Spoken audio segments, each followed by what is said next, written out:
How you guys doing today? It's Anthony Gangi. Welcome to another episode of Tier Talk. Guys, we have a great show today. We're going to be talking about bad habits that you need to avoid when working in corrections. So as of now, we got 17 bad habits you need to avoid. So we're going to speed through them real quick. But usually as the discussion goes, we may come up with a little more. By the way, this is not an all-inclusive list. We're just going to give you a generalized idea of some bad habits that you want to avoid. And then, again, I'm sure there's more, so please put some of those in the comments. And we're going to come over. We're going to also discuss maybe a few samples. Again, not an all-inclusive list, but maybe a few samples that kind of relate to the bad habit that we are trying to get you guys to be aware of. Now, real quick, the show is sponsored by 3 entities. I actually feel the show is going to be pretty fun because Connie doesn't know what these habits are yet. Well, she did put a few in, but she doesn't know the rest of them. So I got this by throwing up a question on Facebook, and I took the responses from the audience. And guys, I'm sorry. I did not say one of the bad habits is to go to work. Corrections, cynical, man. Okay, guys, on that note, the show is sponsored by American Military University. If you guys get a chance to go back to school, seek that higher education, please check out American Military University. It's a great online school, very supportive of what we do in corrections, very supportive of what we do here on Tier Talk. And we also have Guardian RFID from inmate tracking and cell checks to cloud-based business and artificial intelligence.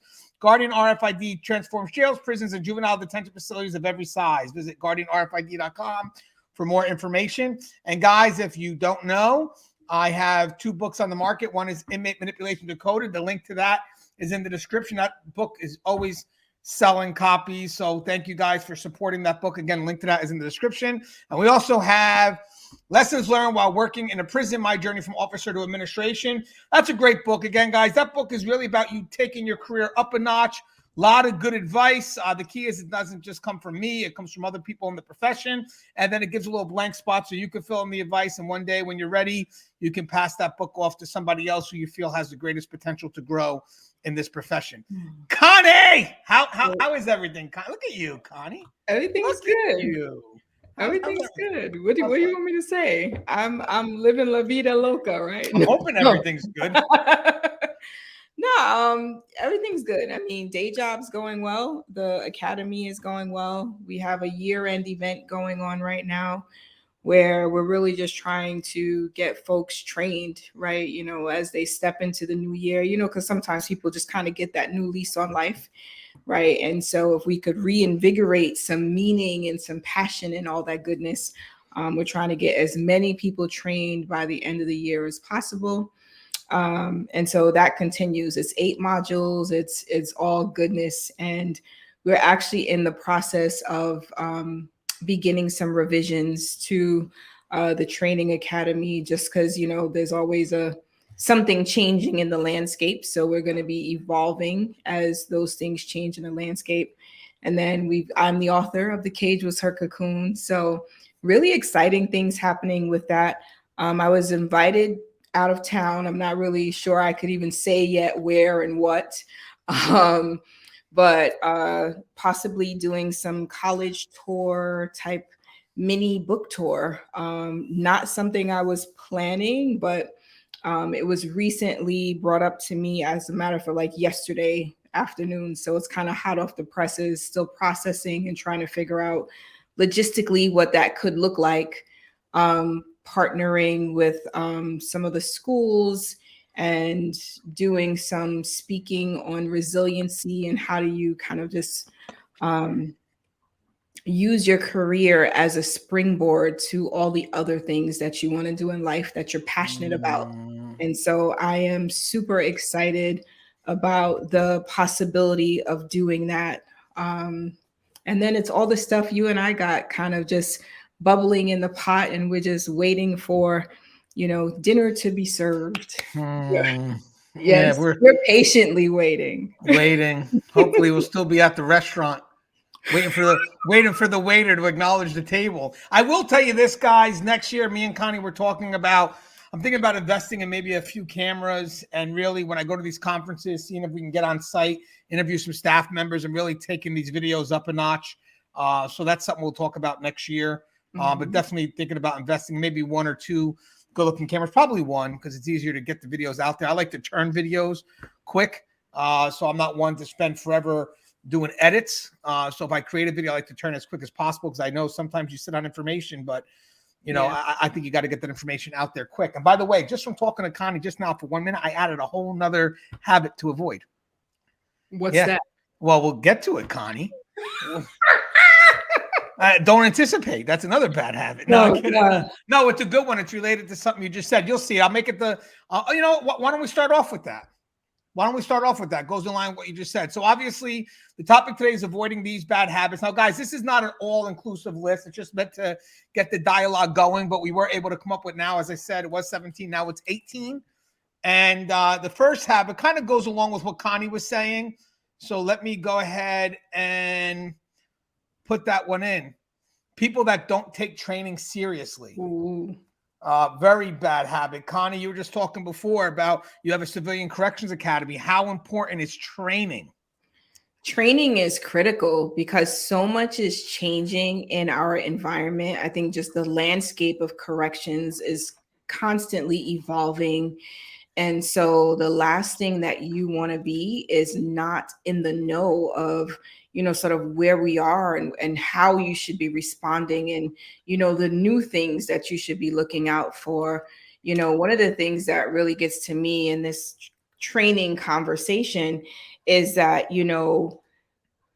a lot of times I think we take for granted the experience we have in facilities, but training only maximizes what we already have, right? Like training sort of builds on our potential and opens the doors for other possibilities. So for me, I think, for those who don't take training seriously, they are missing out. I think I was talking to a training coordinator in Arizona, and he was talking about, the folks who kind of just click through training, right? Because I know it.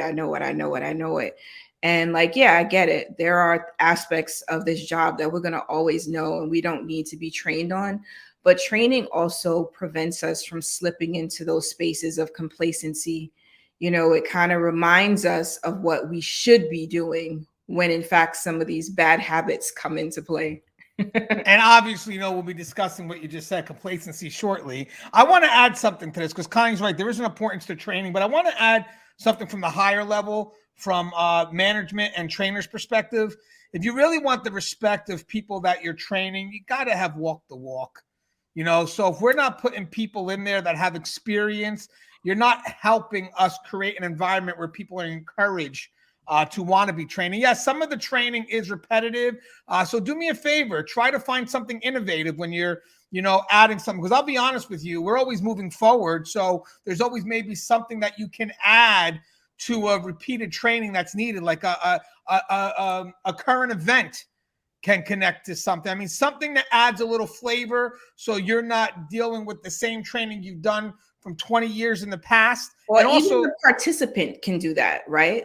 So I think that's a great thing that you said, because what I've gotten is some really great feedback from folks that was like, oh, this thing happened and I think this would be a good part of training, right? So it's not even just I think, yes, the trainer has to stay fresh and be on top of things. But if you're actually, as a participant, engaged in training, there are some gems that you hold within your scope of work, within your experience, that could make training not boring, right? To make it live for everybody. I want to add something and get off the PowerPoints. If you know how to walk the walk, you know what I mean? You don't have to teach by the PowerPoint. You teach by experience. I know some of the best instructors that don't have any PowerPoint. They just go in and they just speak their experience. And I mean, me and Connie done that. You know what I mean? It's like, hey, what do they want you here at this conference? What are we teaching today? Oh, you're teaching this. Okay, Connie, let's just do it. And you just allow, and the good thing about that, guys, is that allows for some level of interaction. It gets the people that are being trained invested. So I like that. Don't take, for people that don't take training seriously, shame on you. But for management and the trainers, do what you can to encourage some level of investment. And make sure, guys, that, as I said, with the trainers, make sure they walk the walk, because at the end of the day, people want to believe that what's being taught can easily be applied. And also for new boots, they don't want to learn. I get they got to learn the foundation of stuff. I get that. But, the new people that we get into this profession, they know things are moving. The world is moving now. So I think teaching from a lesson that's 20 years old just doesn't work. It may have some good, strong core values. That's great. But we have to branch off into something new and innovating as well as we touch into these new topics. And sometimes, as I said, because corrections is kind of shifting, we're evolving, sometimes during that training to kind of highlight that shift and try to, work that into the training that's being done. But again, with some level of investment, that's key, guys. But again, I think that was a great thing that Connie mentioned right off the bat. Let me do something real quick, because some of them really, very small justification here for this one. But guys, let me just get this out of the way. This is just more of a specific. Leaving food ports open, leaving cell doors open. Come on, guys. I know sometimes people do that, and we'll talk about more about later about convenience. But guys, food ports, I have a whole video on food ports. Me and Russ did a great video on that. The dangers of just leaving food ports open, guys. Splashing, being grabbed, being poked at, because these inmates can make some weapons that can get out that food port. Just leaving cell doors open, or just, popping a door thinking that you heard what the officer said as opposed to really getting that number. Oh, I think they said cell 3. No, they didn't say cell 3. So let's not assume, if you can't hear the person clear. Hey, 10-9, what was that number again? I'm sorry. Did you say cell 3? Can you confirm that? Always look for the confirmation. Again, leaving cell door open. I know leaving sometimes any door open. Any door right? open, right? Like, because I've had people leave a closet open, and I've had inmates go in and out that closet. We thought it was the waste, and no one would go in that closet. And here it is, inmates fishing out whatever they can fish out of a waste closet, right? So like any closet, any door can create vulnerability. So just close the door behind you. Anyone who needs to be coming in and out that door is going to buzz in for it, or they got a key for it. And I'm going to add, because Connie's 100% correct, also turn around and double check to make sure the door is secured. Yep. Don't just assume it's secure, because sometimes inmates can be stupid. They could put stuff between the door and you think it's secured and it's not. I remember one episode of Prison Break, the one thing they may have gotten true was the nurse just not closing the door all the way. I guess it's part of an escape. But having said that, for people just to assume the door is closed is the biggest threat, because you never know what those inmates could jam in those locks to stop the door from securing. So yeah, I think that's great advice. And again, it may be 101, but it doesn't hurt to put it out there. Double check those doors and close the food ports. Okay, so let's move up now. This is actually fun. I think it's fun. All right, so again, the topic is avoid these bad habits. So let me see, which one could I put? Like a bingo. Which one do I want to surprise? Oh, Connie. I got a controversial one, actually. But some maybe, but let's do this one for now. All right. We got calling sick just because, or showing up late. Now, Connie, let's talk about this, Connie.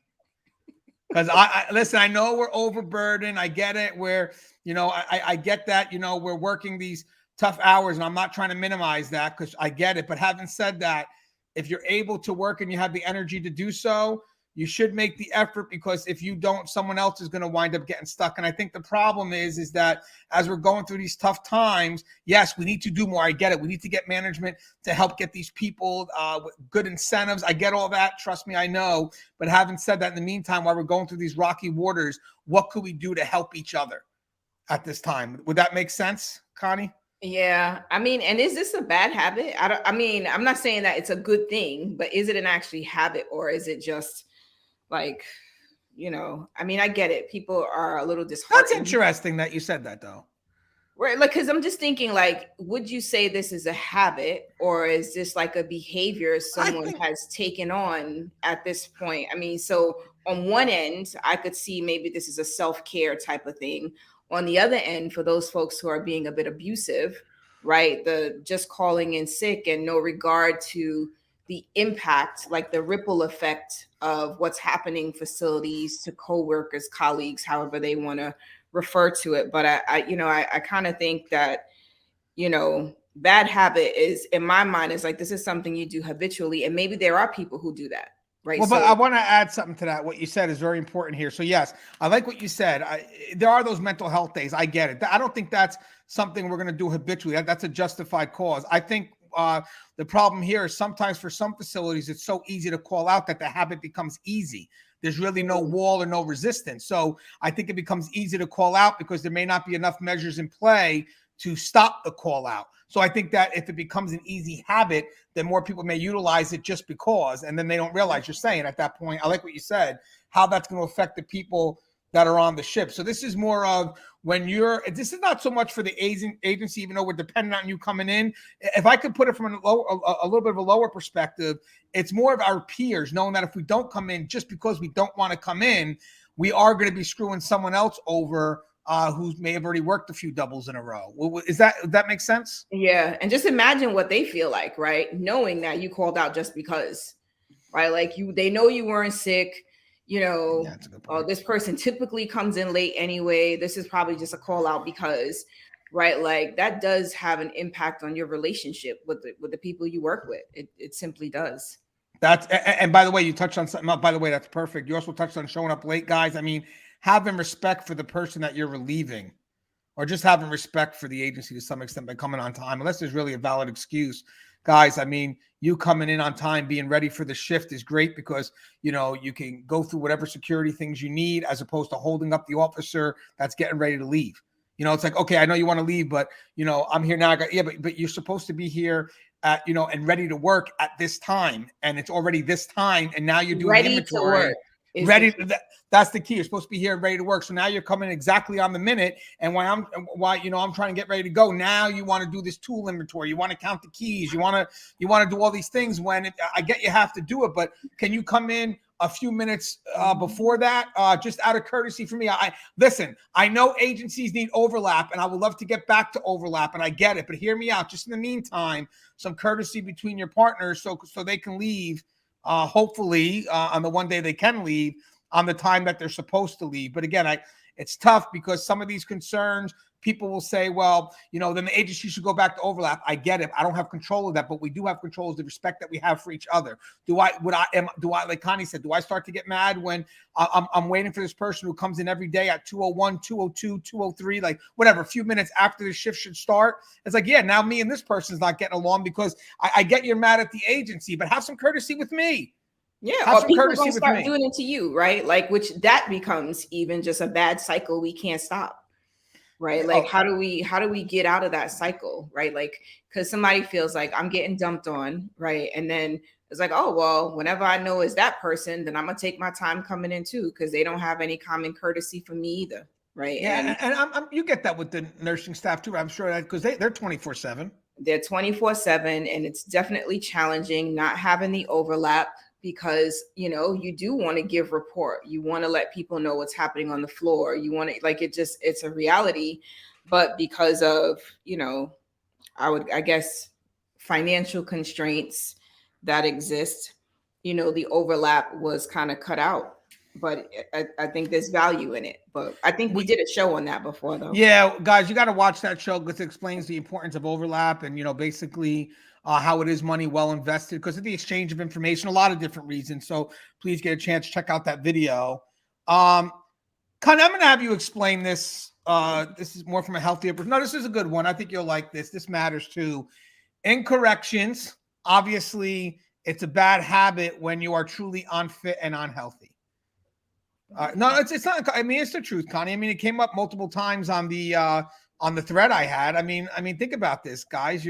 These inmates are on top of their game, and if you have to get physical with these inmates or even just run to a code, we're dependent on your ability to at least run to a code and have a presence. Let alone now once you're at that code to rustle around with some of these young guys. But what's your thoughts on being unfit and unhealthy? So the unfit, unhealthy. I mean, I think holistically is a problem, right? Like, just know, like, if you're not taking care of yourself, period, like you're not physically taking care of yourself and you're not eating well, all of those things contribute to your ability to be effective in the workspace, right? And I think about the seconds that it takes for a life to be lost, the minutes of no oxygen, how long it took you to get down to the code, how long it took for you to, you know, start CPR, for you to have like the stamina needed to physically get in there and save a life, right? Like,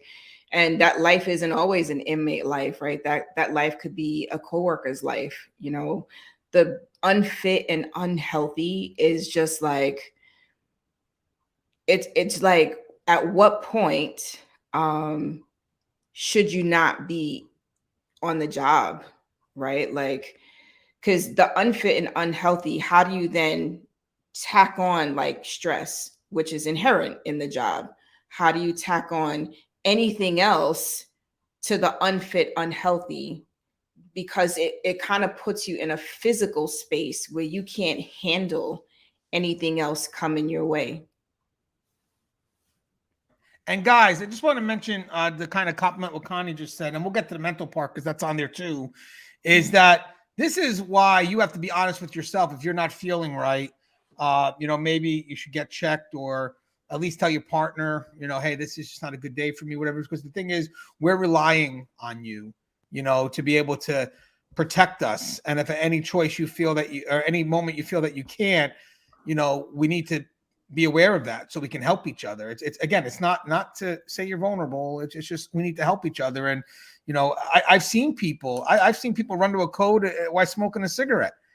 You know, and the funny thing is, guys, I'll tell you another thing real quick.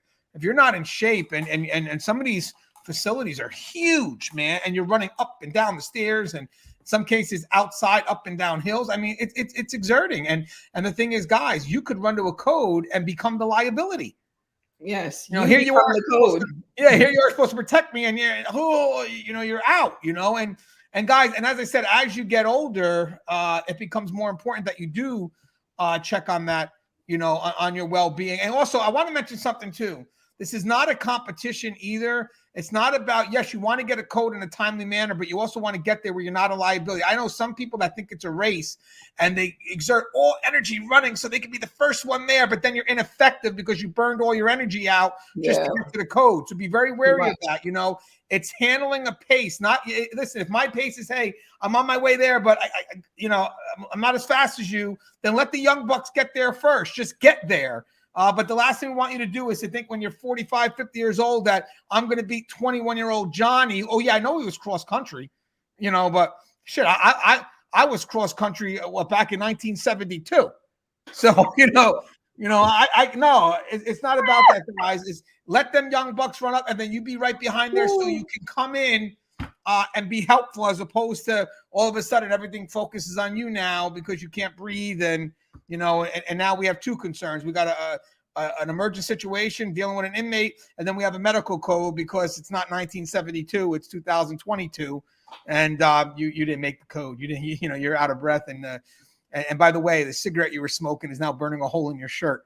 You know what I mean? You didn't put it out. Oh, I've seen people running with a cigarette to a code and then like. But I mean, I think just to kick it up a notch, right? Like from a high level, the unfit, unhealthy are all things that lead to like heart disease and to like high cholesterol and high blood pressure and diabetes and obesity and all that stuff, right? Which we don't usually talk about in this context because like health is very personal, right? And so we don't say like, oh yeah, that person doesn't seem physically fit anymore, and forget about if we say someone isn't fit for duty, right? Like that's a whole different dimension of challenges that person will have. But in all honesty, I think the impact that an unfit and unhealthy person can have on the environment is so significant that we can't, I think, ignore the fact that here are all these possible adverse outcomes by being at work, being unhealthy, being unfit. Yeah, I think I love that, Connie. I mean, the biggest concern is that you're supposed to be there to help and not become the liability. So be very wary of what you feel you could push your body to. And again, guys, as we move, you know, as we grow older in the profession, we got younger people hopefully coming in. So hopefully there's always a way to balance that out. I'm not saying don't run to the code. I mean, obviously be there, get there, but make sure when you get there that you have enough energy to actually be effective. I mean, that's the key. You know, it's not about you just having a presence. It's about you being effective.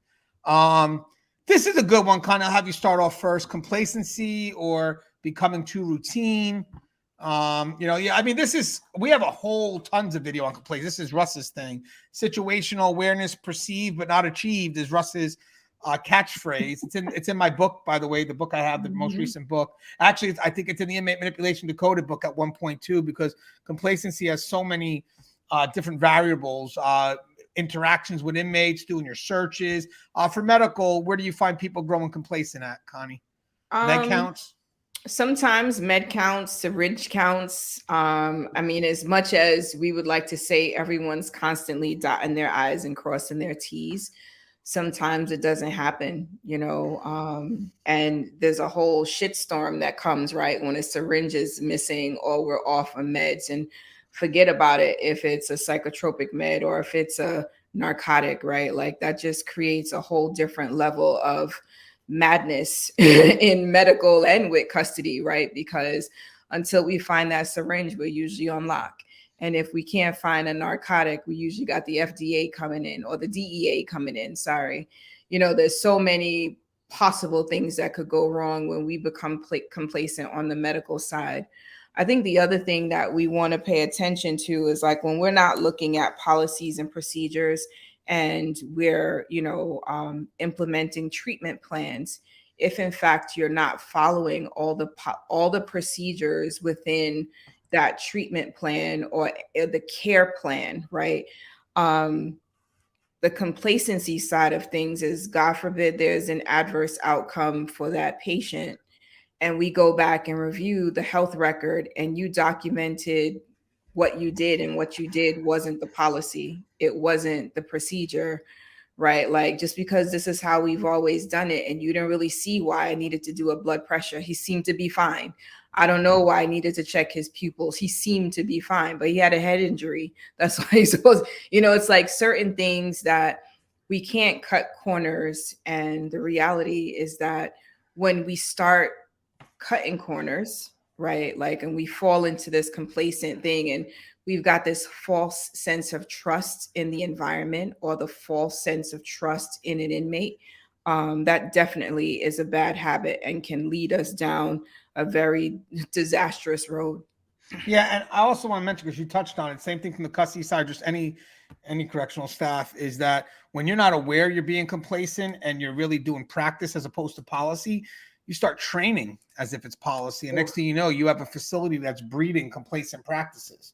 And complacency, as we mentioned, is very subtle. I mean, it deals with just being very relaxed in your routine. And again, to avoid that is really just this is more on you and also on management and supervisors. You got to be intentional with keeping yourself aware of the environment you're in. I mean, literally, you really got to keep yourself intentional. If it requires you going home and, especially if you had a slow moving facility, reading articles of stuff that's happening at other facilities, keeping yourself learning, keeping yourself in the game, because complacency, it's one of our greatest enemies, because you don't always see it's coming until it's too late. But who does see it coming? The inmates, whether it's through your behavior or your lack of, like the routine that you're supposed to be in, that you're just slowing down on. I mean, basically they're watching it. So they're not going to tell you, they're not going to say, hey, officer, by the way, you didn't do your rounds today. I thought you should know that, because we really expect you to be checking on us today. We really, are concerned when you don't, because we know the importance of why you're checking. No, they're checking to make sure if it's not being done, they're going to go back and tell their boys, yo,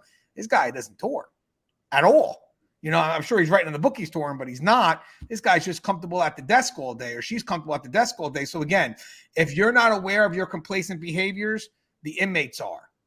Yep. So, and imagine that, right? Like sometimes they're sharing that information and not all of them are sharing it in a malicious kind of way, right? But like all you need is the right person to hear that this person doesn't do their tours, right? Then you've got a whole other situation that's going to start brewing in your unit because you don't do tours and you don't even know it's happening, right? Like, well, how long were they doing this back there?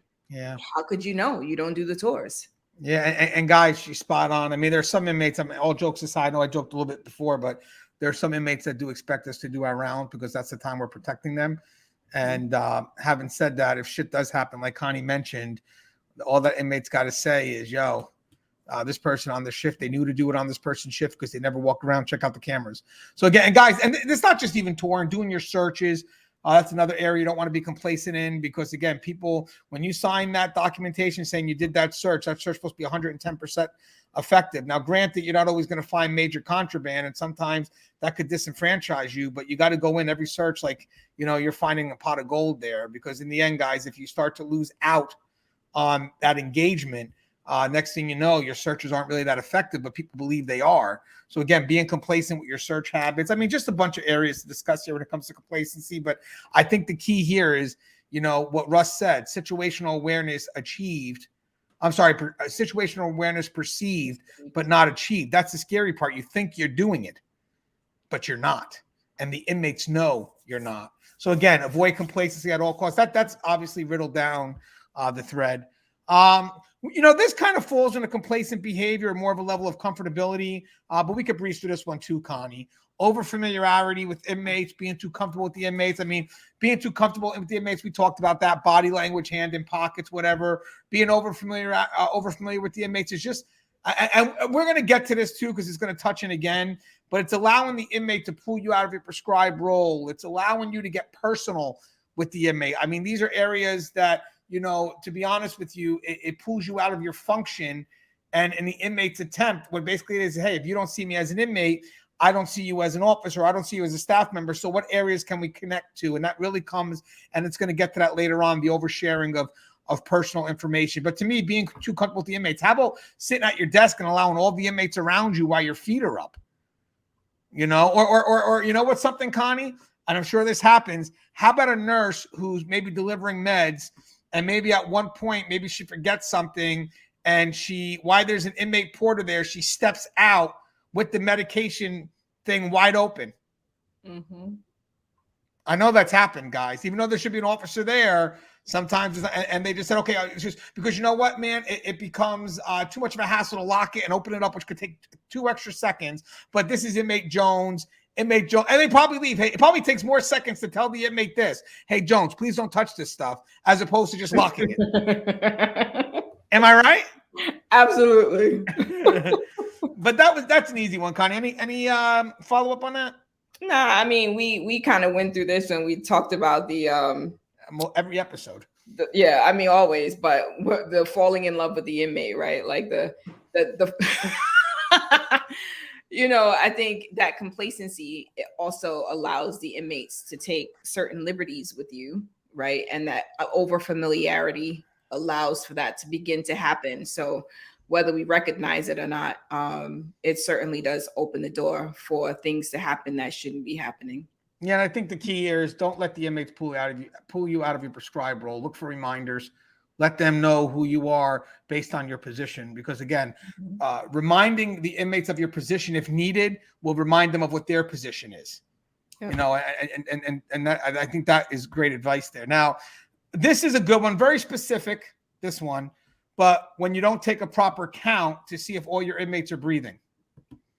No. There are people that will take a count and just see the inmate in the bed and keep it moving. But guys, especially on those overnight shifts, once in a while, get that flashlight. Like what I used to do is late at night, I used to light the flashlight in the corner of their cell so it lights up the whole room. So I know exactly where that inmate is at that moment, because you don't want to look for, just light up the whole room, go to the corner, and then you slowly go down to the bed, and then briefly just look for the chest to rise and go down. Sometimes people will go to the cell and search, and guys, light up the room.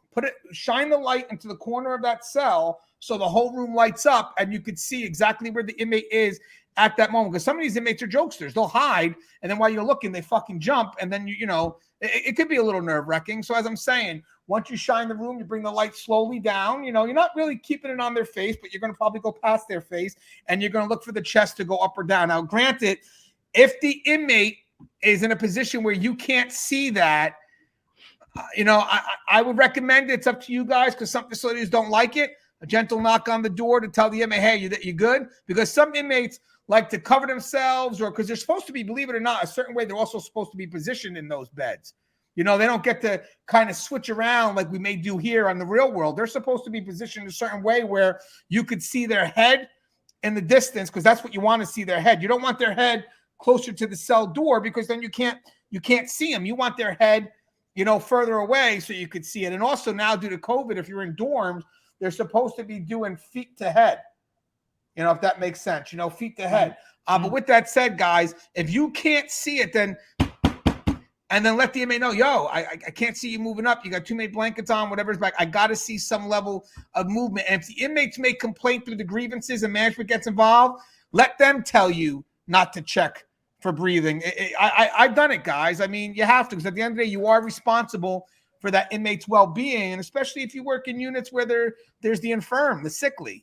I'm sorry, guys. Sleep in a position where I know or I can see you, just little movements with the chest, in and out, in and out, in and out. Connie, medical's got to have the same type of advice for that. Even though they're all tied up with some machines, they're not all tied up in those infirmaries. You always got to check. Like that's not even an option not to check. We go in, we have to see. It may be a little different in mental health. Even though if someone's on constant watch or what have you, like, we're not necessarily going in, but the reality is that we got to see you breathing, living, breathing flesh, right? And we have no issue with knocking on a door. Yep. And I'll tell you something. Look at this. Speaking of the devil, my wife, I asked for water, so she's coming down to check on me. So she's doing her count right now. It's a count of 1. Hold on. Let me just watch. You're just going to see the hand because you won't show her face on camera. And, come on. Fucking COs. They just beat the hell out of me. Damn guards.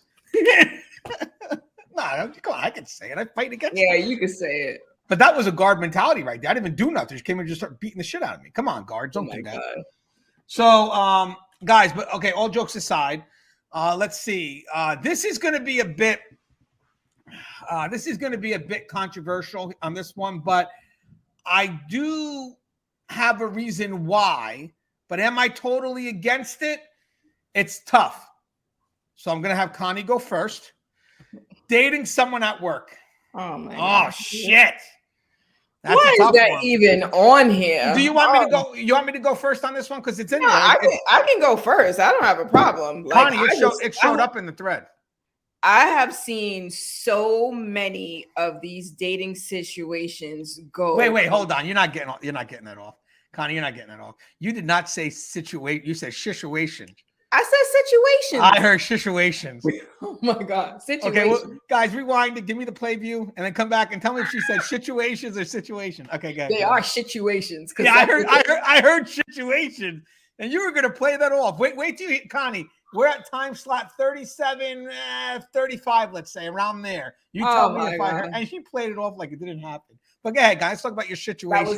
That was a Freudian slip. It was a good one. Let's see if I'm right, though. I could be wrong. Maybe I heard situation. Yeah, I've seen so many of these go so left. And it's really, really difficult to bounce back, right? Like, so everything's wonderful. That's great, right? Like, and, kudos to all of those relationships that have lasted and stood the test of time, because there are successful relationships that I've seen come out of corrections, long-term marriages. They figured out how to make it work, right? But just dating someone at work and then something goes awry, you start telling people what happened. They start telling people what happened. Everybody knows what happened. People start taking sides. I've seen staff getting into fights at work.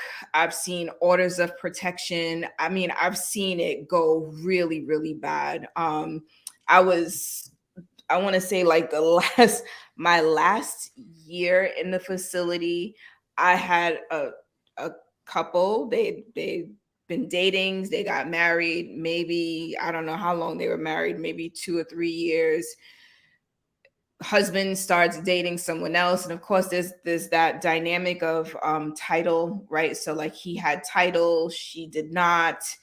But they worked on different shifts, and there was times where he was on her shift. It was just a mess. Really, it's really can be really ugly. And it really is not something that we should do, because this is your place of work. And, you know, when emotions get involved, it can be very difficult remaining professional.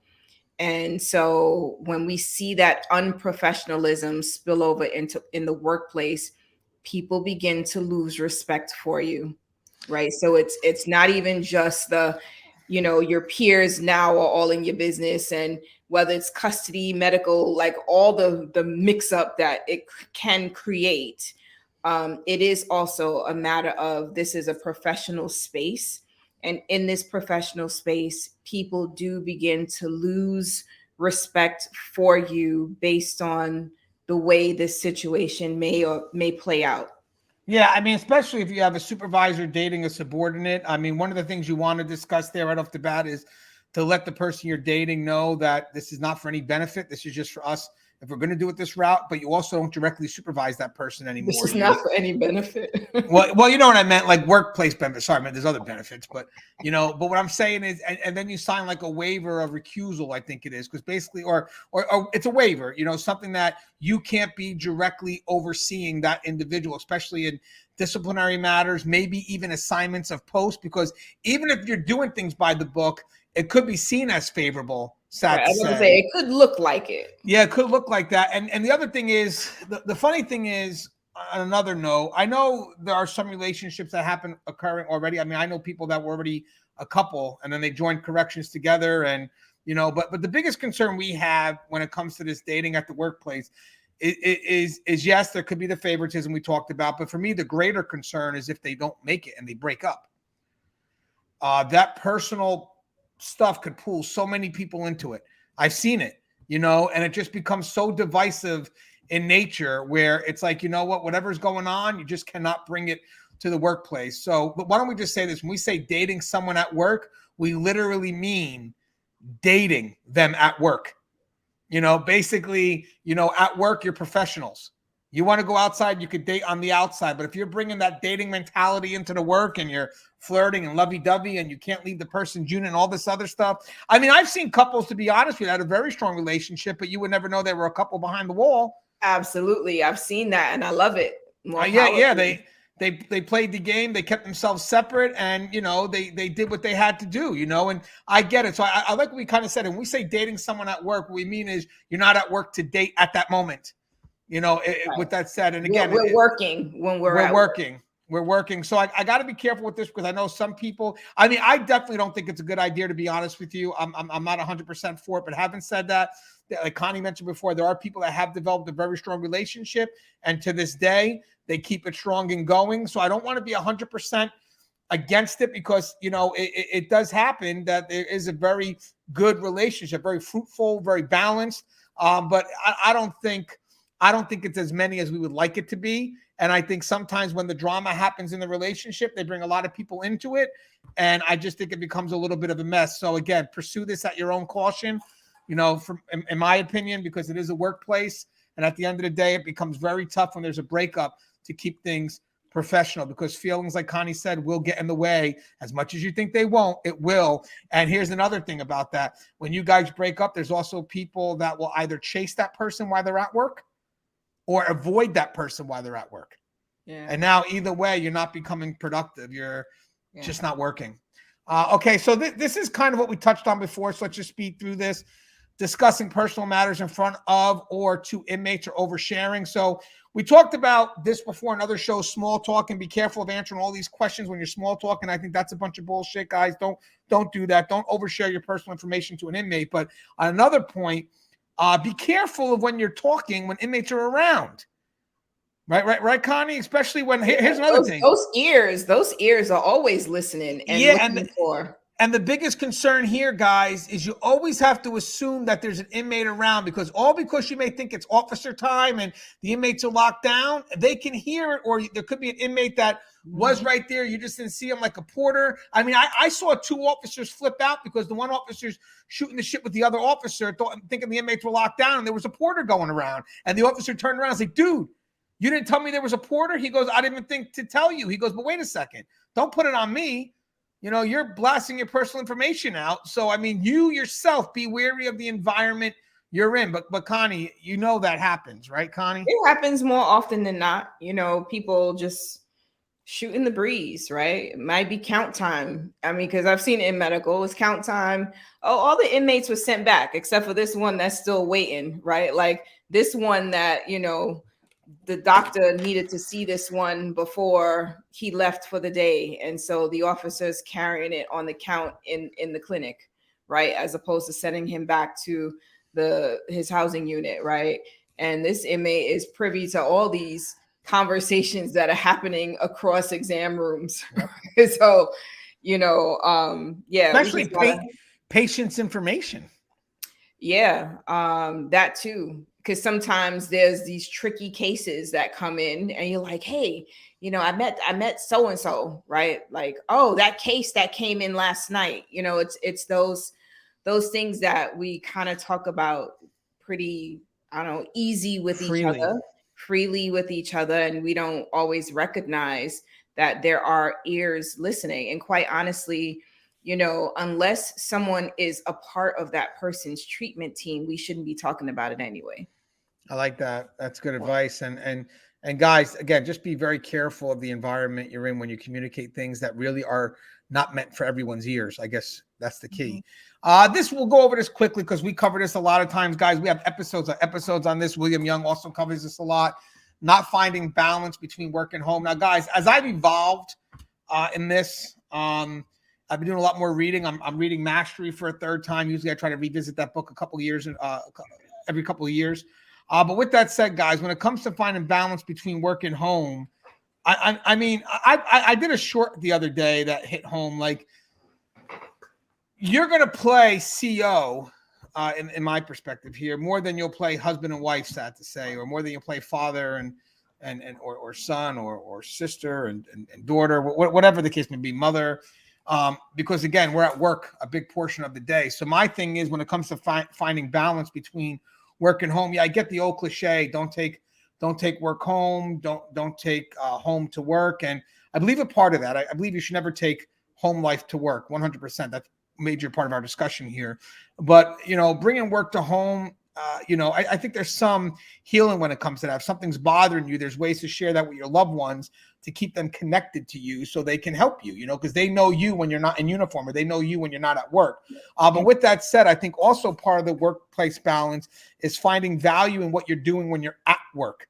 Because if you don't find value in what you're doing at work, you're going to find yourself very miserable. And then at the end of your days, you wasted 25 years of your life because you chose not to find value in the profession that you are in. So having said that, I think when you come to work every day, be intentional to really find moments that you can have value in, because I said this in the video, guys, it's more about having value in the now, because this is going to be a big portion of your life, and you don't want to sit there and look back and say, I've wasted it all doing this. No, there's purpose behind this job. There's value behind this job. And there's no reason why, when you're doing it, in the moments that really stand out as something positive, that you can have a quiet satisfaction that, yeah, I'm proud of what I do. You know, however you define that service to others, but you're proud of what you do because it's a noble and great profession to be a part of. Your perspective matters. Doesn't matter what anybody else thinks. Screw them. What matters is what you think. And I think big part of that workplace balance is literally finding some level of happiness at work. So, and here's the reason why. You don't want home just to be an escape. You know, you don't want home just to be an escape. Don't get me wrong. Home life comes first. That's why we do everything. But you don't want to always go to work looking forward to going home, because that's 8 hours of your life or 16 hours of your life that just gets wasted. So find some enjoyment in what you do every day so you live a life that's fulfilled. And I agree with that. And I would preach that out in front of a crowd of many, which we've done before. But Connie, just real quick, workplace balance. How would you explain that? I mean, finding that balance, I think, is easier said than done, right? Like, because I mean, I struggled to find that balance for many years until like I had to come to terms with like what's important to me, right? Like, yes, can I make a difference? Right. Like, I think there's times where we just start to reflect and question, what am I doing here? You know, is the work that I'm doing, does it matter? Right. And like, if you can't find answers to those questions, I think it's even more difficult for you to find balance between work and home. Right. You're going to prefer to be home and not be at work because you can't find the value that you bring in the workplace.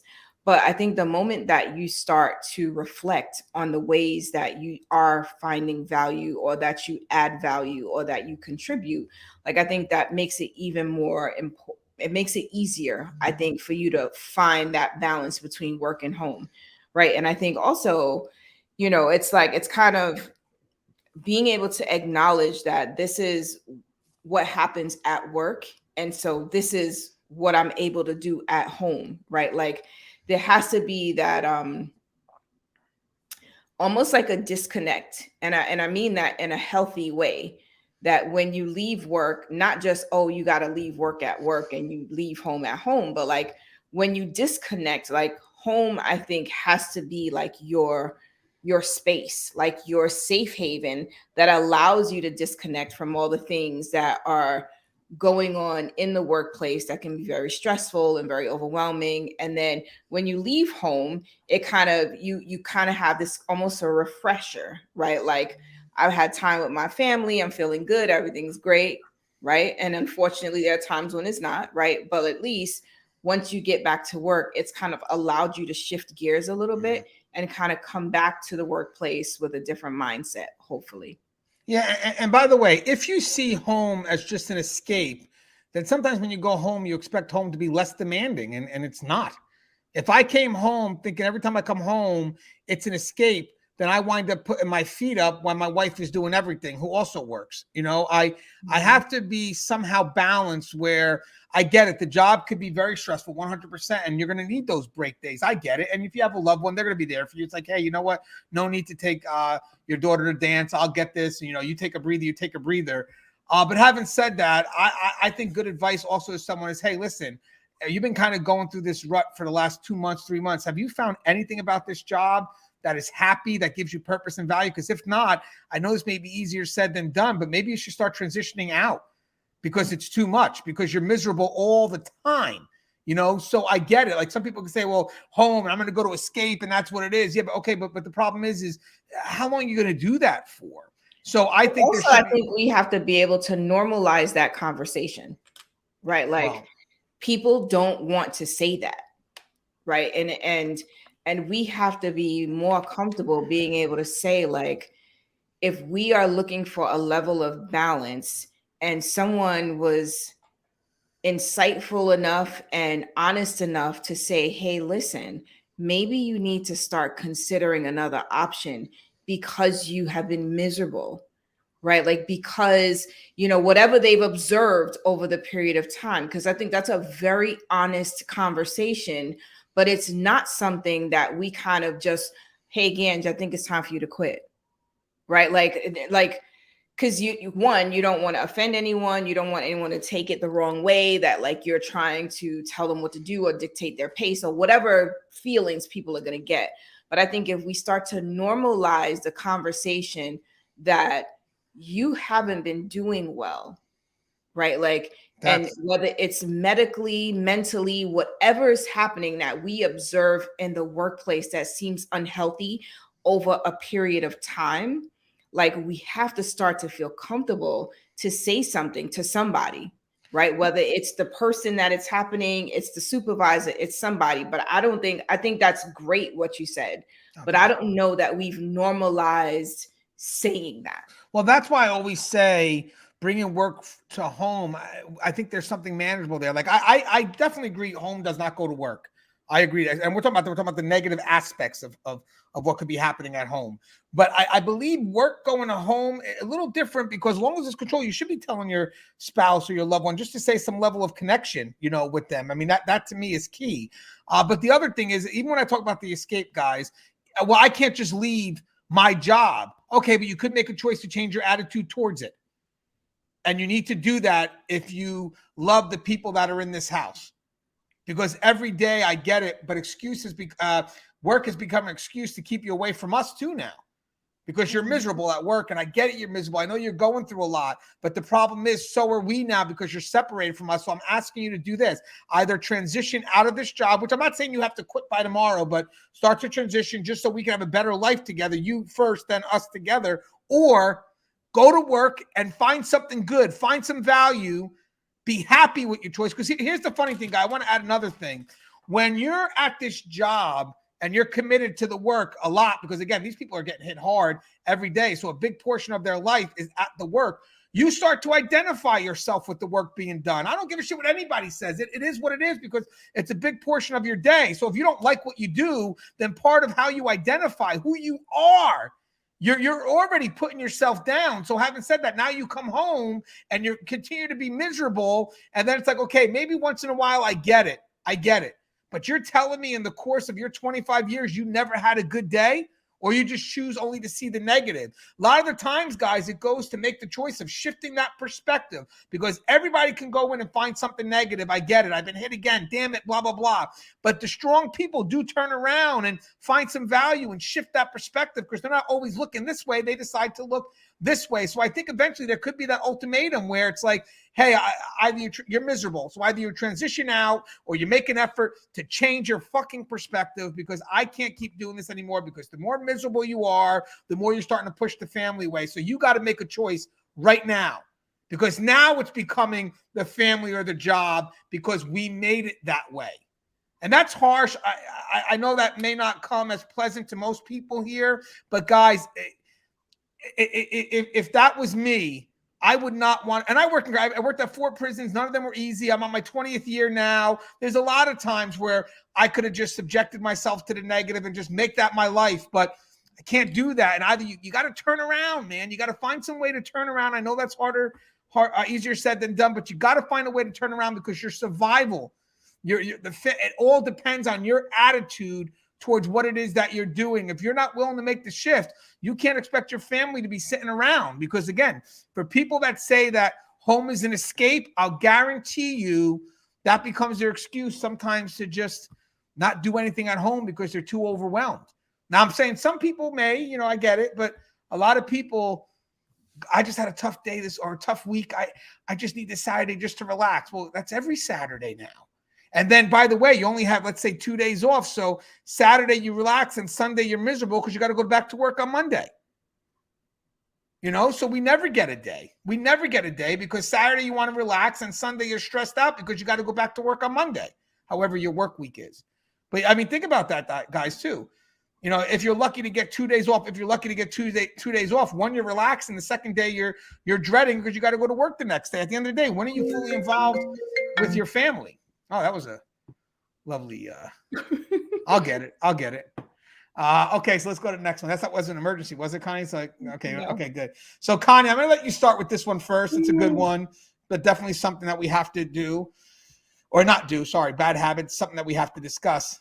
Abusing your authority. Oh, Jesus. Oh, wait, hold on. That's a mixture of shit and Jesus. You said, Jesus.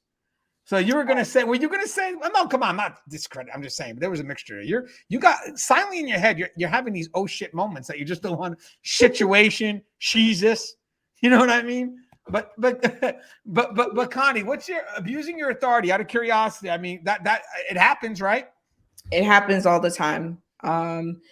Certainly it's bad, right? It is a bad habit because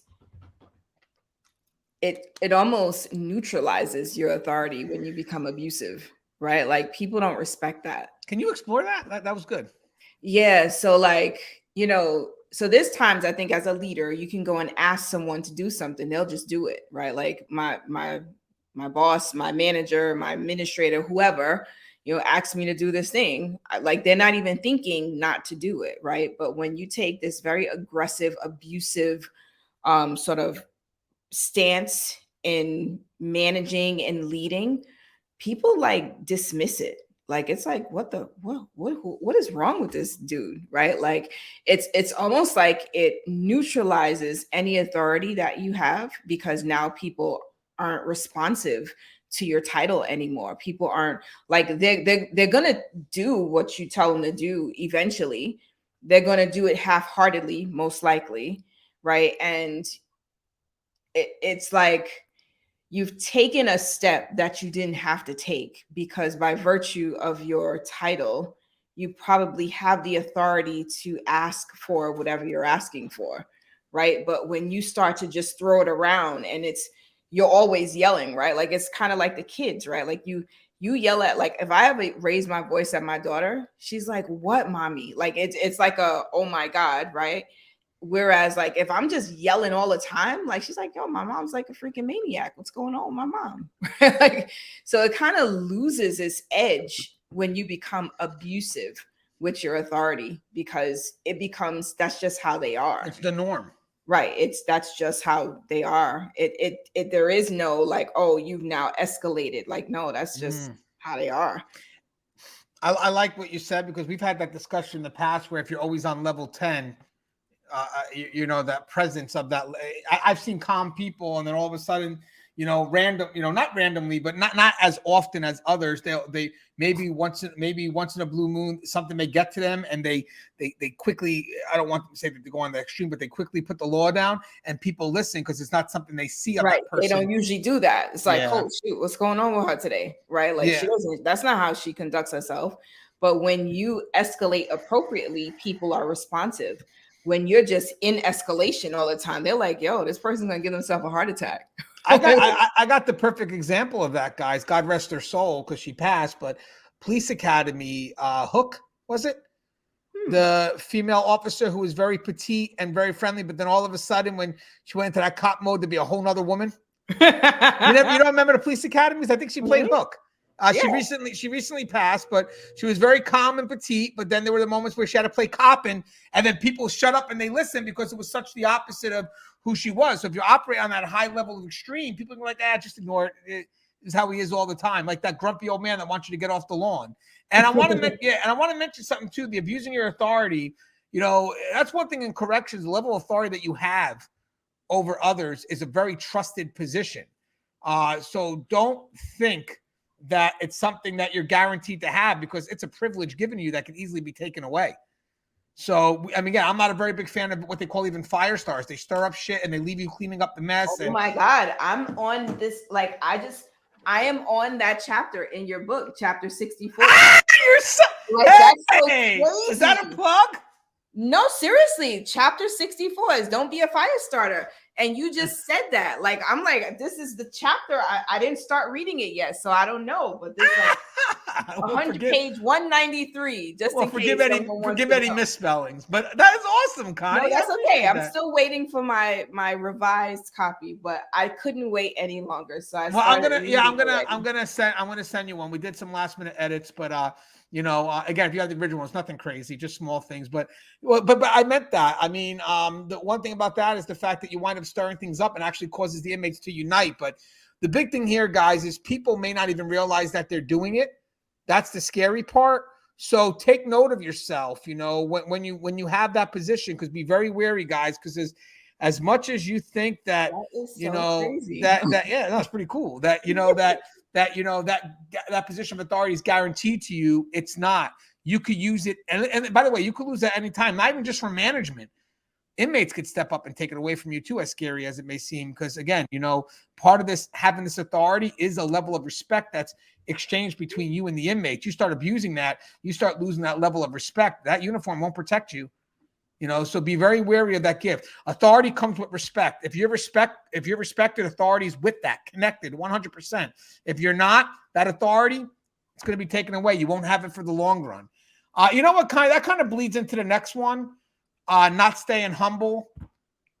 No, but you think that was in the thread. What's your thoughts on that, Connie? Yeah, I mean, I think the not staying humble shows up differently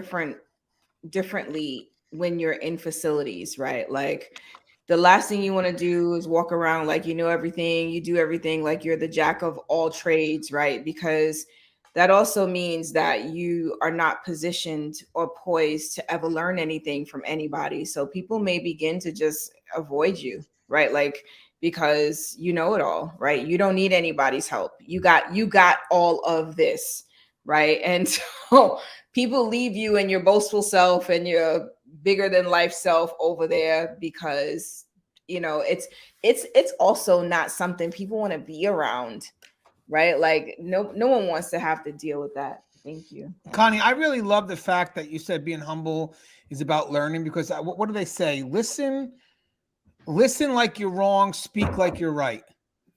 I love that because coming into this profession humble does open you up to learning. And for people that think they know it all, it is a turn off, because at the end of the day, if you think you know it all, you wind up actually pushing people away from you. Yeah. Again, I think People that's will let you and your know-it-all stumble and fall. yeah, and I love that. And again, I think the advice I got from Tim Elmore's book, Generational Diversity, I think it's called, or A New Kind of Diversity, basically says, listen like you're wrong and speak like you're right. Now, by the way, no, it wasn't his book. I also got another one. I think it comes from Simon Sinek, where he says the tree of monkey syndrome. You know how we have that general, like, unfortunately, frontline sometimes may have a general dislike for admin, and they say it usually comes from the tree of monkey syndrome, or the trees of monkey syndrome. Yeah. So when you're the monkey on top, you're looking down and all you see is smiles. But when you're the monkey on the bottom, when you're looking up, all you see is assholes. I got that from Simon Sinek. I love it. Yeah, the tree. I think it's called the tree of monkeys or something like that. Okay, guys, this next one is very, and kind of, I really love the fact that you added that humble to learning, because that's all walks of this career, and through every interaction or engagement, remain humble so you could take from it some value. And if both parties do that, that's tremendous value growing both ways. This one's very specific, very simple one. Don't sleep on the job. I know that there's people that may work third shift or overnights or whatever it is, and at the end of the day, they believe that the other job may be more important, so they'll work in corrections and sleep through the overnight shift. The liability that you have at this job is tremendous, and to not take this job seriously, if you can't manage both, I know it's tough times. I get it.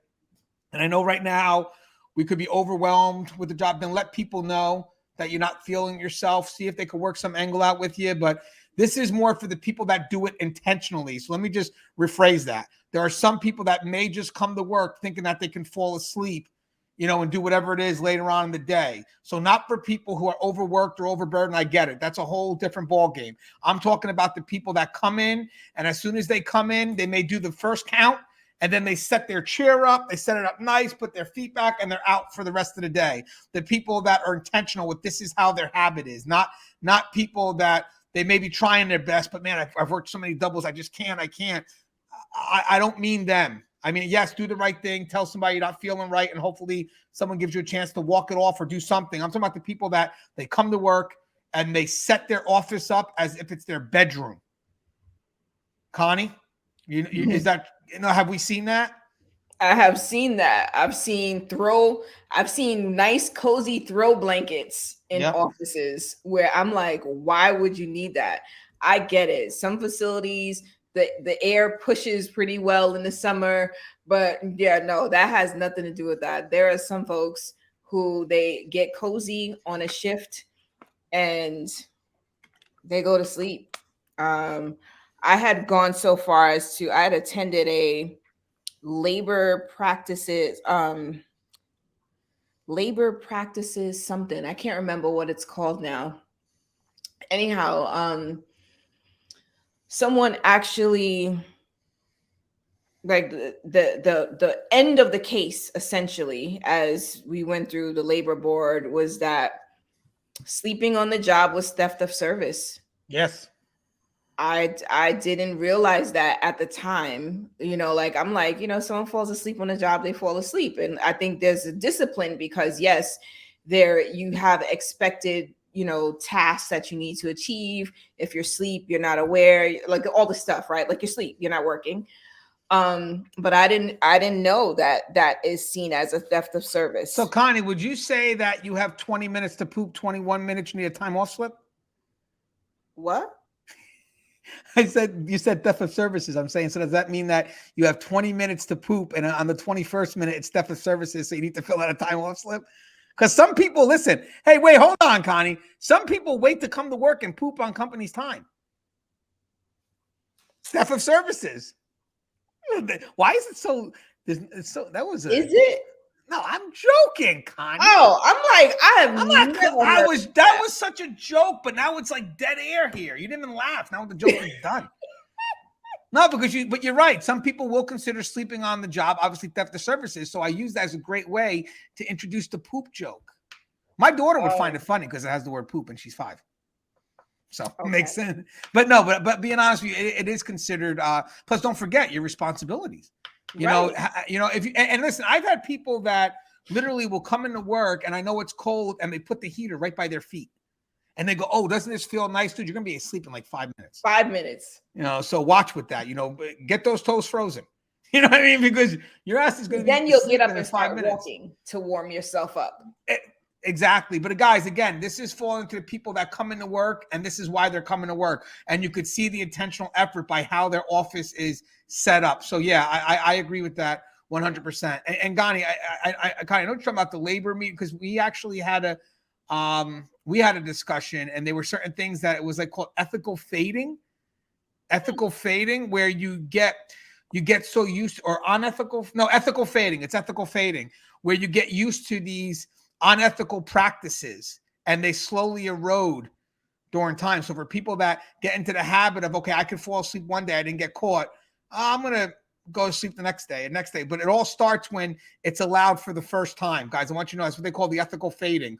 Once you allow something unethical to some extent to happen the first time, it becomes easier for people to do it the second time. Same thing with bad habits. The more we make it easier for people to commit to, the more they're going to keep doing it. And that's where ethics could start to fade. So I remember something where they discussed ethical fading, and it all starts with the first negative action that wasn't course redirected or whatever it was. It wasn't. Wow. You made me look it up. It's like a form of self-deception. Yeah. It's called ethical fading. So basically, it's when you commit to a negative action where there's no course redirection. You know, again, not saying that have to be written up, but let's say I accidentally fall asleep one shift. I didn't mean to, but I accidentally fall asleep. And then I notice, I didn't get caught. And the next day I start to set myself up to where I can do it again and again and again and again. It begins to fade to where that becomes the habit. It allows us to behave in immoral ways while maintaining the conviction that we are good, moral people. Yeah. Ethical fading. Wow. Thank you for that word. I've not known. I don't know that word. Really? Okay. So do you forgive me for the poop joke? Yes, I forgive you for the poop joke. You have to admit, when you did find out when you heard what I said, it was pretty funny. Yeah, I was like, what did he do? Yeah, because I said, I even finished it up strong. Like, you have to do a time off slip. Like, you have to, hey, dude, I took a poop for about 2 hours today, so I need to take some 2 hours off my, no, I'm just joking, guys. Oh. But I was watching a John Maxwell. John Maxwell's a leadership guy, and he was saying, when people just are disenfranchised with the job because they'll come to work, and he broke down their day, and he goes, and about 30 minutes. So listen, let's say they get ready to leave at 4:00. They don't decide to go to bathroom at 4:00. They go to bathroom at 3:30. Of course. They're not going to poop on their own time. They're going to poop on your time. So I thought that joke was relevant at the time. Now but ethical fading, something like that. Ethical fading, I think. Yeah, that's what it's called. Ethical fading. Okay, good. Yeah. So again, it really does start with some level of negative behavior that you just wind up accepting. So also, this is a good one. Very important. We're coming down closer to the end of the list. This is a good one. Very powerful one. Letting someone else's bad decisions to dictate your fate. For custody, this may come into that thin blue line thing. We discussed this many times, guys. I believe that we don't outright want to protect corruption. We're just concerned about being a social outcast. So if there is concerns that we must report, some of us may be hesitant because we're afraid of how others will treat us. Not that we are want to cover up the wrongdoing. We're just afraid that, we're a tight-knit family. It's like me turning against my brother or my sister. So we don't want to be a social outcast, which is why you have to support people who are willing to step up. But having said that, sometimes people, automatically just accept the bad behavior because, that's my boy. It's like, be careful, because the end of the day is your boy's doing a lot of foolish shit, or, your sister's doing a lot of foolish shit. And having said that, their decisions now, because you're aware of it, that's going to start affecting you, because when shit hits the fan, you're going to get called down as well. I'll give you an example of, you got, let's say, staff member coming to your unit, but they don't want to be logged in and they're interacting with an inmate all the time. You got to correct that right away and make it known. Hey, I know we're boys, or I know, we're buddies, but I'm putting you in the book, because at the end of the day, I know we're close, but if you had respect for me, you wouldn't be doing this shit, or at least in front of me. But again, letting someone else's bad decisions to dictate your fate. And that play out in medical? I guess it can if there's some sort of conflict with which direction we should go with a treatment, and someone's doing something that there's no doctor's order for, or That's what I wanted you to explore. What about like when, let's say, you have a nurse who believes this inmate needs medication, but let's say the doctor decides not to, so she works with the med tech to give her the medication anyway to give to the inmate. Completely illegal. Does it happen? I would like to say no, because the nurse could lose her license and the med tech could lose their jobs. Have you ever heard of it happening? I have heard of it happening, but the controversy came in securing the order after they already took the action, right? So the on-call doctor initially said no, and the nurse, it was her perspective that the person needed it. They went and got the meds themselves, so they didn't pull someone else into the loop. But then they got the doctor's order, like the on-site doctor's order, the next day. And so if the medication was not prescribed by a physician on site, or a medical APRN, someone that has prescription rights, it is not within the nurse's scope to just go administer meds, because God forbid there was some contraindication that she didn't take into account, or there was some adverse outcome for that patient overnight. We didn't technically have a doctor's order to actually give that inmate the medication. So I would like to think no nurse is putting themselves in jeopardy in that way. And it's good that you guys also have those checks and balances too. Mm-hmm. So, but again, I just be very careful of what you allow people to do in front of you, because believe it or not, if they can't catch that person, but they have reason to believe that you're aware of it, they could probably prove some lacks in what you've been doing, like just not putting somebody in the law book. Like I can't prove what they were doing when they were in their unit, but I could prove they were in the unit.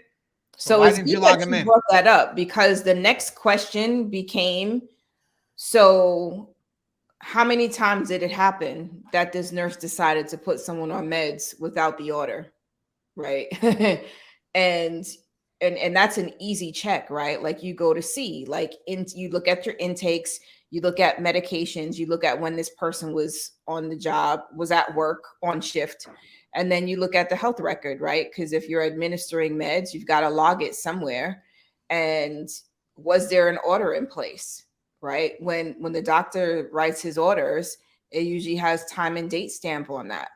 And so how did the inmate get meds last night with no doctor order? And so that's the question. Like, how often does this happen? Right? How much of a liability is this? And God forbid, someone gets wind of that without us taking the corrective action to make sure that, we don't have this kind of practice. Yeah, and by the way, as you like what Connie says, as you're allowing it to happen, it starts to bring more and more people into the loop. Mm-hmm. So somebody has to nip it, because I've seen one person that has the chance to stop it because they see it right off the get-go doesn't. They lay back, and all of a sudden the whole department's being investigated. Mm-hmm. When the one person that saw it is like, hey, you could have stopped this on day one.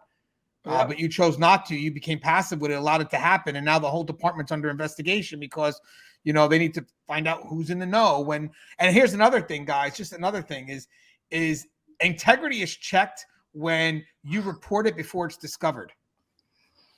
If that makes sense. So, like, if you know something's wrong, do the right thing and report it before it gets discovered later on. And then whatever you go to push forward, they question your integrity, because like, well, if you knew about this, why didn't you tell us something instead of waiting for it to be discovered? Really doing something on the front end really matters, guys. Okay, we're coming down to close to the end. A few more left. This one's a quick one. Drinking excessive alcohol. Now, Connie, from the medical perspective, yeah, but guys, and what we mean by this is this. You got to work the next day and you're out partying, and you drink like whatever it is. What would be something that drinks a lot? A horse? I don't know. But you drink, I don't have a metaphor for that, but you drink a lot. We'll keep it simple. But you drink a lot, very excessive, and then the next day you feel like shit, but you have to work. You have to start work at 4 or 5 in the morning. I mean, and people may think, well, you know what, I could do it, and then you come to work and you're just not able to. But drinking excessive alcohol, this was on the thread as well, and they said, yo, this carries into the next day, especially if you're doing it the night before. Connie, what's your thoughts on that? Well, I mean, so there's always the question of whether or not the person is sober enough to still work, right? Like that fit for duty is questionable. I know when we had experienced issues of someone who was wasn't drinking on the job, but like she came to work the next day and you could smell alcohol. It almost was coming out of her pores, we could say. And, you know, every decision that she made, I mean, thankfully we recognized it and was able to address it in advance. But like when you are compromised, like your ability to make decisions is impaired. And so specifically on the medical side of the house or the mental health side of the house, someone who could possibly still be under the influence from the night before, we don't want you giving out meds. Like human error is such a major factor when someone is under the influence.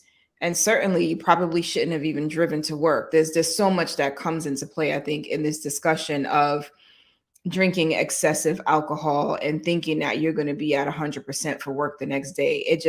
You just aren't, whether you recognize it or not. And there's some people who can kind of sober up quickly, but like your body, your physiological responses are impaired.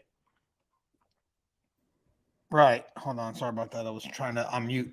Right. And again, guys, this was something that was repeated multiple times on the thread and had some value in it. So obviously this is something that people face in the profession. All right. So we're coming down to 3 last ones. But I think it's interesting that it appeared on the thread, which means that it's happening. Yeah, it's happening. Right. I agree with that. I think that it was enough so that, and by the way, there was passion behind it too, like 100% agreed, 100% agreed. So it's not just happening. People are either victim to it. I would say the people that are saying are probably victim to it somehow. I'm assuming if someone says it's a problem, then they're not the ones that are doing it.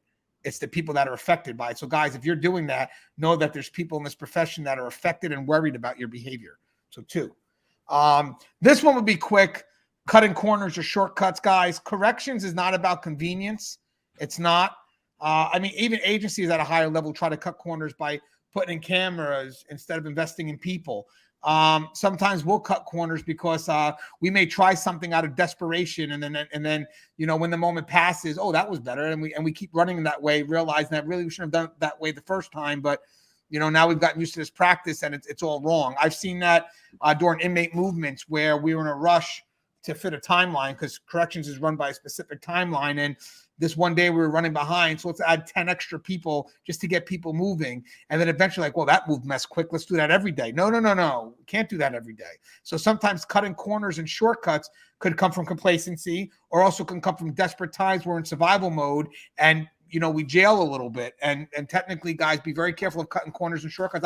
I would even go as far as saying that could relate to what we said before, where you're not doing your rounds, but you're putting in the book that you have, or you're not really doing your searches and you're putting the book that you have. Hey, Connie, any shortcuts in medical, you think?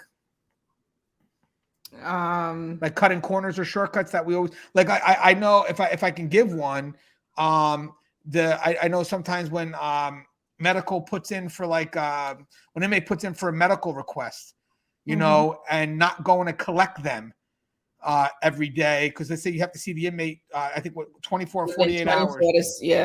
Yeah, so you know, maybe this day I'm not going to go to the box. I assume nobody put anything in, and yeah, you got one that's been in there for quite some time, you know, and now we're behind on that medical request. And if the inmates keep copies of those medical requests, they have a note of when it was submitted. So again, I know that could be a concern. But I mean, I think it's kind of hard sometimes on the medical side to cut corners just because of the implications of cutting corners. I think sometimes with maybe paperwork that we might think is not critical because there's so much other stuff that's critical. right? It's like we got so much other stuff to do, all this paperwork we're drowning in, right? Like, some people just opt out, right? Like, oh, I'll do it tomorrow, right? Or I'll catch up on it at the end of shift or what have you. But I think it's difficult to cut corners. Maybe sometimes I could see, you know, this particular treatment isn't critical, right? Like we got so many other people to see. I'm going to see these people first, and maybe, we'll save those that, aren't as critical for later, right? Like, I mean, in my mind, that's just a triage, right? But I think sometimes maybe there is the possibility that you could have gotten it done, but you didn't, right? Right. So Because let me ask a question, because I agree with something you said, and I want to make sure we don't gloss over it, because you said something that was very valuable. I think that with medical, even with custody, safety, and security, and I'm sure each department will have these concerns, there are a lot of different priorities that we have. Some are emergent and some are urgent. But when you're dealing with that priority, you have to treat it as always, especially like as that priority. Because again, I think some people will, oh shit, this emergent thing just happened. Let me just speed through this right now. It's like, no, hold off, get back to that. And head on this emergency. And then, I think the key that I was always taught is separate emergent from urgent. But if you got something emergent you got to tend to, don't rush the urgent, get back to that. Yeah. Go handle the emergent situation. It'll all be understood that you had to handle the emergent, and then you go back and you could devote whatever time you can to the urgent. Yeah. And would you say pretty much everything in medical could be at least at the minimal urgent? Yeah. At least unless it's like your regular, routine clinics, right? But most of the things that medical is doing is pretty urgent, right? Because you got to think, there's a limited amount of mental health resource, and we've got a significant population that we're providing care for. And so some people have been waiting on that list to be seen for however long they've been seen, right? You might have gotten an initial, visit, but like whatever the issue was hasn't been treated yet. And so some of those things that kind of seem like they're not urgent have become urgent because of how long they've been waiting to be seen. So it depends. I like that. I like that part. So again, but at least you can always justify handling the emergent situation and then going back to the urgent, as opposed to let me rush this, mess this up, and then go. Yeah. So I like what you said though, because you're right. If it's not handled properly, then you're right. The urgent could become emergent. All right. So Connie, I have also this one. If you wanted to speak through this one, I can have you lead the way. Workplace gossip, backstabbing a CO. I mean, it happens, Connie. Yeah, I mean, but I think we already know, right? Like workplace gossip is getting us nowhere, right? Like I think the environment on its own can be toxic enough without us adding gossip and backstabbing to the to the list of things that we have to deal with, right? Ultimately, people want to be able to come to work and do their jobs. They don't want to have to necessarily deal with foolishness, right? There's nothing professional in that. And so, if you engage, then, whatever, you got to know at some point you're going to be the topic of conversation when you start engaging, right? And there's nothing productive about it. So like, that's just never been my forte. Yeah. And guys, by the way, just real quick, you could say 20 million things positive. It takes forever to slow move that forward, but one thing negative spreads like a wildfire. So I think there always should be a zero tolerance for gossip. Connie, this was yours, Connie. So I want you to, this is what Connie thought of, which I wanted to save to the end. And I do have one more bonus tip, by the way, that we were just discussing, which made me think of a bonus tip. So if you stay through the whole Lord of the Rings journey here, you get that bonus tip. But Connie, this was a great one that you added. I thought that maybe you could lead the way, but it's not documenting concerns or critical details. This could play out both for every department. Yeah. So I think it's a really bad habit that we hold off on documenting, right? Like there are times that, an event has just happened. We might take a pause just to process and kind of collect ourselves. And then we go back to documenting, right? But I think in the course of your routine, there are some people who I know will run a full clinic. They'll take little notes and then they'll go back and actually do their documentation on those encounters. And what I've found is that sometimes we forget those critical details that should have been included in that encounter, in that progress note, whatever you call it in your space, right? Like those notes are so important, especially when we go through the process of a review and we're looking to see, did we do everything we needed to do in this situation, right? And I see that whether it's our routine stuff, I see that when we've done incident reports where you're like, well, where's the detail? Right. Like, I've sat down with the person, they gave me all of this stuff, I've now read their report, and those details are missing from the documentation, right? And sometimes those details are critical, especially if there's an investigation or if there's, someone dies, right? Like there's so many reasons why we should not be putting off the documentation, because we do end up sometimes forgetting critical details just because we've waited too long to actually write them. Yeah, and don't be not documenting concerns or critical details kind of relates to that cliche that has some truth to it. If you didn't document it, it never happened. What they're trying to say is if you didn't document it, you made nobody aware. So it's like the tree falling in the woods. Oh yeah, it still made a sound, but we don't know it. We don't know it fell. So let people know what's going on, because at the end of the day, if you're responsible for documenting something, when people ask for that paperwork and you don't have it, you could be held responsible. So, and I love what you said too. I know people that, let's say, I'll give you an example. Let's say some facilities still operate on logbooks. Some stuff now are done mechanically, but there are still some old-fashioned logbooks, which I actually am a fan of. I don't believe we should always rely on technology, even though we are growing. Yes, there's some levels that can help us, but I still feel that we need those feel safes. I mean, even like a retail, like a store, they still keep receipts. Not everything's put in the computer. So same thing here. I love logbooks because it's in your hands. And but having said that, I remember relieving officers, and when we go on break, like, oh shoot, I forgot to put the stuff in, and they start jotting down, off the top of their head, everything that's happened in the last 4 hours. Like, I get that you may not be able to always go back to the logbook to document, so you have a little notepad and you're putting it somewhere, and then you go back and you just, what's it called? At least transposing. Yeah, At least your timing is right if you had it written down and you're just taking it from your little note. Well, that's the key. But off the top of your head is different. Yeah, like I may not have time to rush back and put it in, but I got to put it somewhere now, and I'll get to it.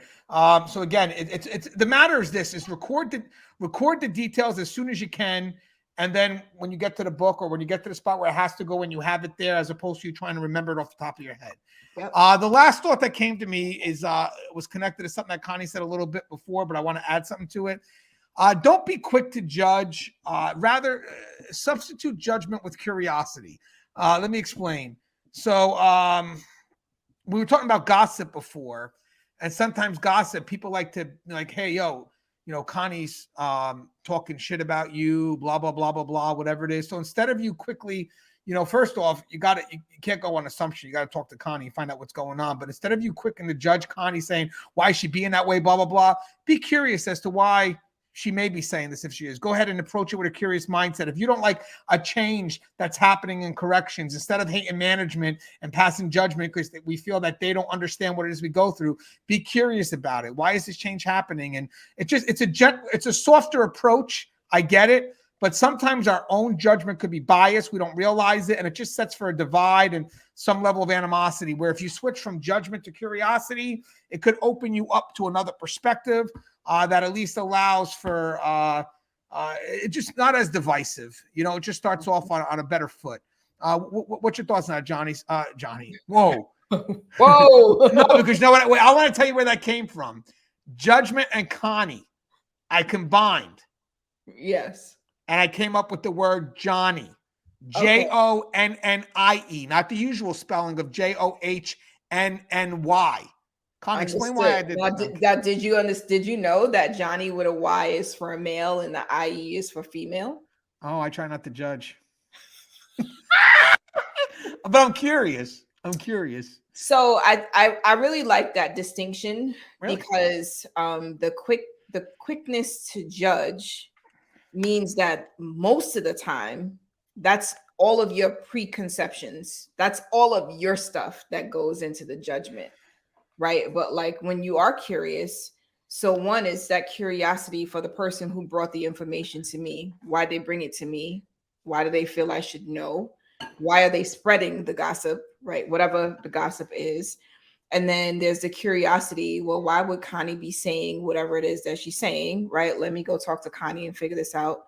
But I think when you took it to the next level of why is the organization making these decisions, the curiosity around that, I think, is where the education comes in, where the learning comes in, and it's less subjective when you are curious, right? Like it's like, oh, let me figure it out, let me understand.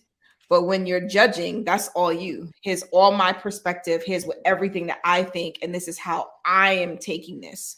I am assuming to know something, as opposed to me being curious, where let me go find out why this is happening, right? So it kind of is a shift where it isn't me completely having all of my biases and all of my insights or lack thereof that's going to force me to draw a conclusion, as opposed to me being curious and really educating myself on why something transpired. Why is the organization doing this? Oh, because this thing is happening in the landscape, so this is direction we're moving in.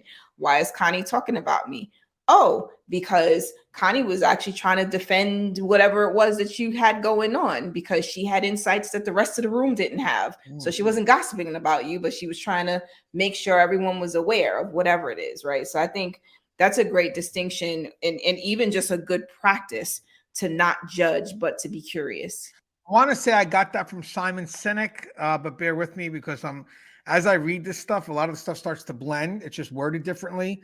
But I do try to give credit where I came from. And also, if I can add to those thoughts, because that's why I love reading, to be innovative and add, being judged also, being judgmental creates resistance, because nobody wants to be judged. And I think the curiosity thing kind of brings us back to when we did the thing about being humble. I think curiosity is a way to reinforce that humility, if you will. Hey, Connie, before I take off this ring and throw it into Mount Mordor, because the journey is over, the Shire has been brought back to normal. This is the long one. Any closing thoughts?